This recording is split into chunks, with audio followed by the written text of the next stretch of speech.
umbalay at saray issue yung makakaapekto at bilay. Kawayangan, tan kanupugan na balang sinansakay. Lignaay babalay! Manangilaban at kanupugan, tan kawayangan at saray umbalay. Kapaborito RJ Jimenez. Lignaay babalay! Narangalan, Lunes hanggang Biyernes at DWJE 88.1 FM Radyo Pangasinan.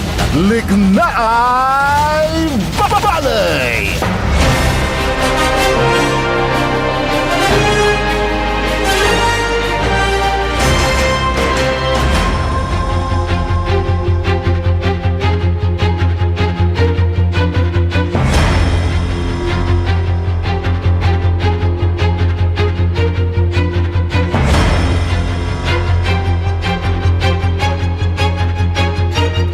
Good morning, good morning, good morning. Masantos and maabig. Good morning, the balang sinansakay.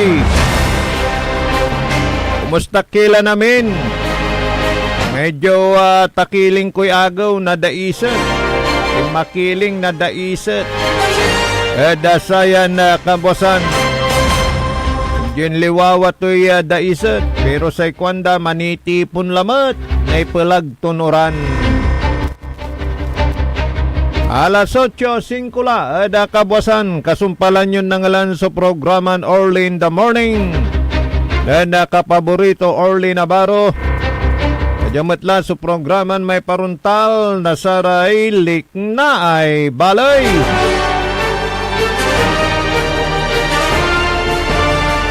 Yada Speto Technical Engineer Nexon Dakal Kolob Kantabayo Balot amigo yo RJ Jimenez at your service always. Talagang nanakaruman nakamyamay so adalap-delap yapasan yada say luyag tayon Pangasinan. Kanada Labrador da Bungalon. Kanada balay na Lingayen, Alasyaw, Dagupan, Kanarumniran lugar di Tanad Binmalay. So, dasal tayo tatang tanagagik ha. Ya, untun damot laya. So, panuran-uran, tani, wala lamot. So, nananang ng dan low pressure area. Nayarin na galiw lamot ya bagyo. Ay si Unlubya Neneng. So tawag dad si kato ngarantuya. Tagay matlaya balot tayo. So panuran-uran ilapod habagatoy. Pinablimiran na kapaborito. Saya explanation na Dios ti Pagasa. Taon niya la, so saya nalilik na tayo, sayan kaplusanya, panuran-uran, matindi, uran, awit na say habagat, lapulante, sayay climate change, lapulante, arom, pasen, na say bansa tayon Pilipinas, El Niño. Yad sikat tayo, nep-nep, uran, yada pasen balat, partikular di tanang Mindanao, suspindian day klase, lapuod, petang naagaw, kanyan ayala tatang tanagagik. Saya epekto, sayan naliling na tayo, dinteron bansang Pilipinas, walay parte ang petang, yada sikat tayo balot, tagaylaya, ter na uran. Kaya lamot nguro na saya na problema climate change sa tatang tanagagi. So, dasal tini, yaya at untundala, tani apiktado la namin. Daula dasara estudyante, wala ta na so gangan na Presidente Marcos. Yara may alternatibo ya learning method sa tatang tanagagi. So ipatuntun pinagmet na utit dasay pangasol na kakabatan iraya ugugaw. Talaga na wala da kaabungan tatalo santimat iraya LGU wala ray arumira na private schools tatang tanagagi. Aya ikekerudaya kumunit abuluyan ira. Aya unloob susara estudyante da agmat na yari. At siyempre is ay konsideratimat so kipapasan na saraya eskwela estudyante ay nadedelap. Siyempre no walay face to face pang klase. Aray-arom, aga-ira makaloob da eskwelaan, pisikal, di na utit mitira da saray subject matters ya walang di-discussion. Nasaray mamaestro, mamaestra, kanyan no maminsan wala may luroy. Kidang man tayo, ya kasi rin na muya si rin adala ng high school ka, sigurado absinak satan kwanda. O, sige.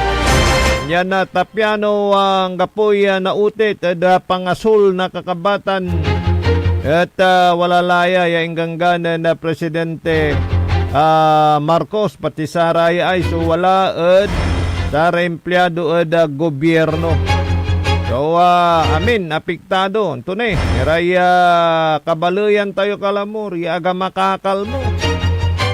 Yan dayo ko pa raraman so babagutan dala sarili dan bulsa so may isasaliw na saratay taganoy laman rasyon aratay relief goods sa importante amay naakan lang tampol kanyan aray Good Samaritan iray pigaran NGO siya manlalapula sarili dan panangaro, aliwalan pundi gobyerno, tano alagaran mo tay pundi gobyerno. Ayaw sabi, pangideklara na state of calamity, too late the hero yakwanda tateng tan nagagit. Agmula na apisan, may agas ya talagang kumakalam ang sikmura kwanda wikang Tagalog. So, kailangan pursige na. O moong may kabat ng Engineer Nixon asaya kwanto at nilatay unsabi tay pundo pero natanda na kaukulan at singa inabuno ang tula. Nararatan yan na mabuhay po kayo kahit di ko na kayo maminsyon. Kung sino kayo na tumutulong sa inyong mga kabarangay magawa ng kaparaanan upang madampihan ng mainit na sabaw ang sikmura ng mga kababayan natin na hindi makaalis sa kanilang bahay, makaalis man walang pambili dahil nawalan ng trabaho.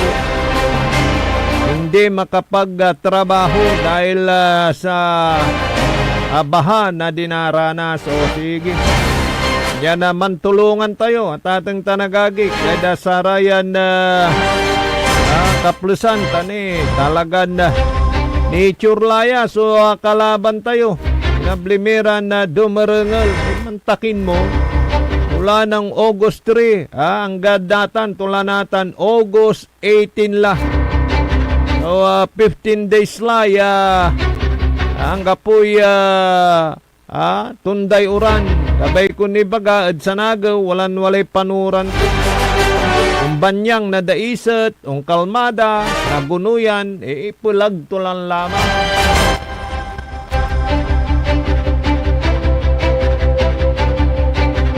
Mabuhay po kayo, alam ko nandyan lang po kayo, bayaan ninyo at may nakatingin sa inyo sa inyong ginagawang kabutihan sa inyong kapwa-tao. Nunid na yan i-publish pa o kaya i-post pa sa social media.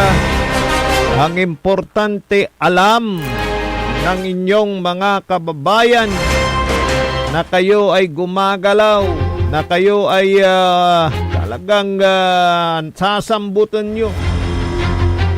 So, kipapasan na saray kabaluyan nyo. Sige, text yung labat. So, sara tayo lignaan nyo, 0945-183-4352. Happy birthday, Banaya. And si Idol, Mayor Dong Kalugay. Tanad Balay Naswal Pangasinan Malaso bloodletting program Sayan Agaw ana ingkanak ng Mayor Dong Kalugay di Tanad Balay Naswal handog naduguandog sa napagmamahal sa kanyang mga kababayan dyan sa bayan ng Aswal, Pangasinan. So, happy birthday Mayor Dong Kalugay. Katakap na sayan marakap yung programa ay bloodletting program sayan ingkanak na Mayor Dong Kalugay di Tanad sa Aswal, Pangasinan. Morning, saray kakanayon titan Kabalitian Island. Namimiss ko la may bangus. Ay manlapo saray komponidor na say fish cages ditan daswal. Kailay taba na bangus ditan. Andurukoy malimlim gas. Mataraba andurukoy so may may buntot, may kul. Balibalin na ipaksiw Engineer Nixon. Bayaan mo baka marigaluhan tayo uli ng isang icebox na puno ng bangus. So, namimiss ko na yun So, good morning and happy birthday kay Mayor Dong Kalugay dyan sa Aswal, Pangasinan.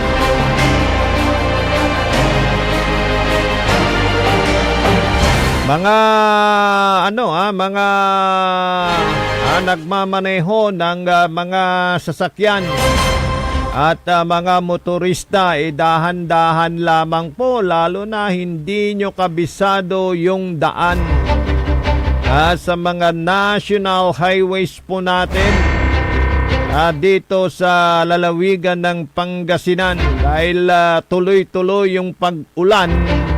Ang dami po ng mga asfaltadong daan ang nadaanan natin na talagang imabot-abot at atang tanagagi. Ganyan wala ray disgrasya. Di Tanad Binmali, wala akamotor disgrasya. Kanyan no agyo antay ayo kabisado may hindi nyo po kabisado ito Tagalog natin dahil mostly na nalilitog-litog yung pong mga hindi kabisado yung daan pero tayo na palaging dinadaanan natin yung daan alam na natin kung saan yung parte na may butas sa mga simentadong daan na nilagyan ng asfalto para maprolong yung may tibay to may simentado. Yun po naman ang paliwanag po dyan. Hindi naman po pwede na yan lagyan ng asfaltado ulit yung mga butas-butas patching kung patuloy pa rin ang pag-ulan. Yun po naman yung sinasabi na dahilan kung bakit nandyan pa yung mga butas na yan. Pero ang DPWH gumagawa ho ng remedyo na pwedeng i-blower yan kung hindi na umuulan para hindi na basa at kumapit yung asfalto. At yan po naman ay ginagawa ng paraan. Pero may alam akong lugar nilagyan, sinubukan. Pero nung bumuwas uli ang malakas na ulan, abay naalis na naman. At may yakwanda no walay lilig naan mo, may first aid yakwanda. Pero may talagang na solusyon, yan ayarin unulit. Susatay pangkarga, nasaray asfalto, pampatching, nasaratan irambutaw. Sa lalagi no talagang na maunglay panaon. Imagaw kaya jaduntan at natapalan, niraratan niya butaw-butaw ya kalsada. Walay agtuantan o antoy kipapasan na kalsada, Engineer Nixon. Limusutad si katay, siyempre mangkalkal na tayo, tantatay may lugar, ya kulay abot, ya balbalan. Map plus, ay gang, inlusot tayo todo, ay nambuwa-buwa, may pick up to. Araya si babaga. Kanyan na alwar-alwar. Laula saray motorista. Laula no imuran. Nakarga idanong may abot. Tagyo ilaluan. Kaya ay manaya at aralam.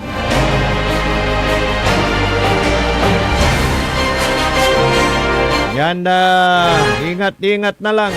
Imapayulara tayo kulay abot. Talaga na no kargaan datan tapalanda blower, heater, kwantura mat.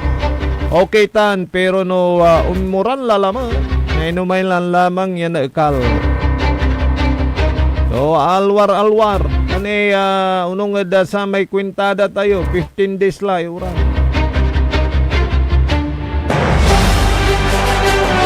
Wangga po ni, so urong nasaray estudyante.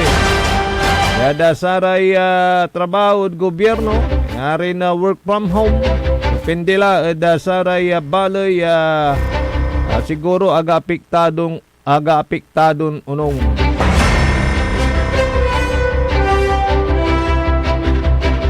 So salamat mo, da saramay talagan na aga untutundaya untutulong ada saray apektaduran na kabaluyan, kaluyagan, ada sayan na epekto na dimmalan niya bagyutan habagat. Sana nga dito yung korporasyon ng Grand 88 Gaming Corporation na parte ng kanilang corporate social responsibility ang tumulong sa ating mga mamamayan pagka may ganitong kalamidad, pagka may pangangailangan. Ito ay sa ilalim ng kanilang programa din na Grand 88 Cares yan. Para matulungan yung mga nangangailangan nating mga kababayan. Ilang bayan na yung kanilang naabutan ng mga relief goods. Para sa mga apektadong residente, pamilya, itong tuloy-tuloy na pag-ulan.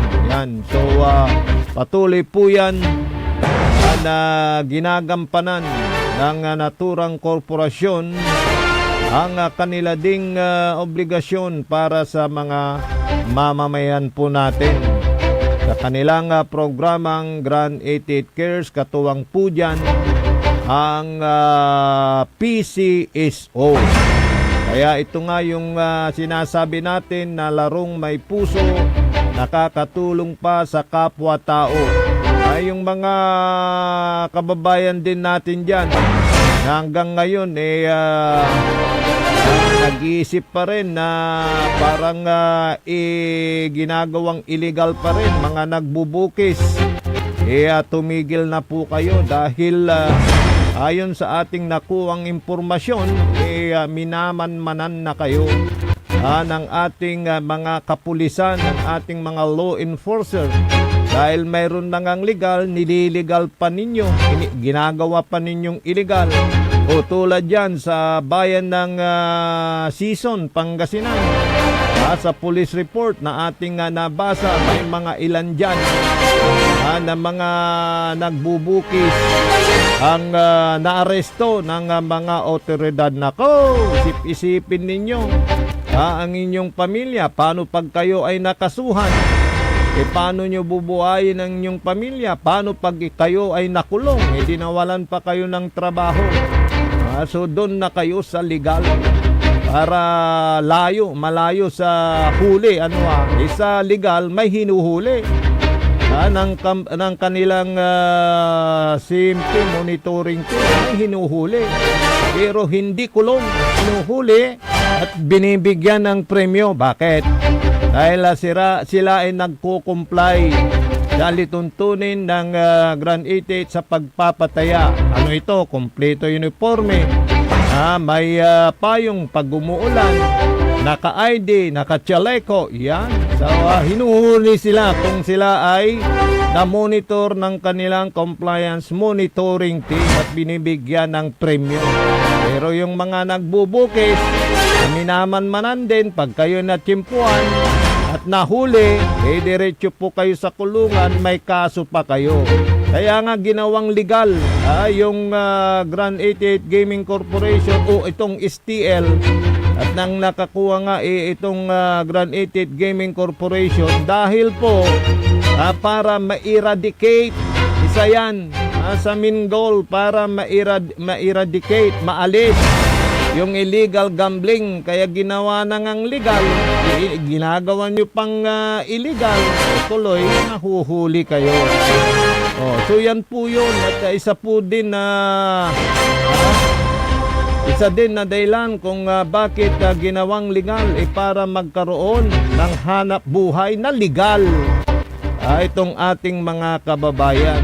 Pero pag ginagawa ninyong legal, pag kayo'y na-monitor at nahuli, ang bagsak nyo sa kulungan. Ba't pa kayo nag-illegal? Illegal naman.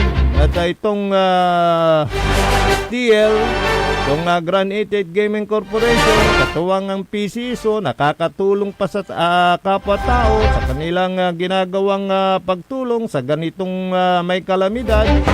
At ito nga yung sinasabing larong may puso.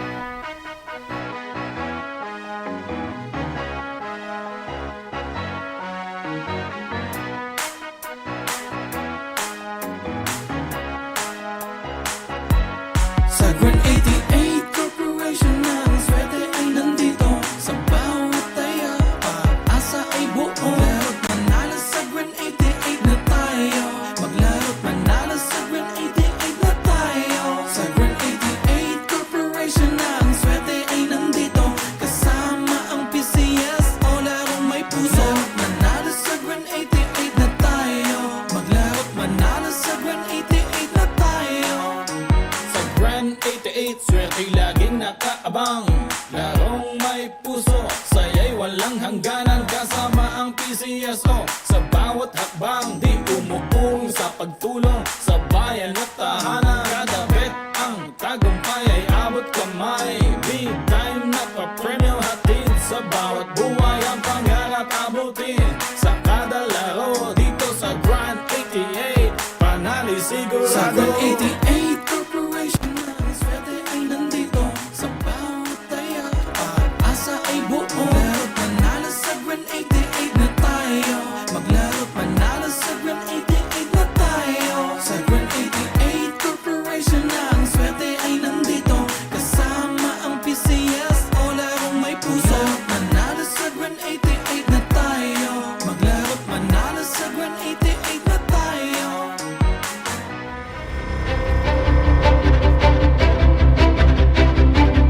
Good morning kay Insan Pili Tigno at Ray Tigno dyan sa Kanawalan, Binmali, Pangasinan.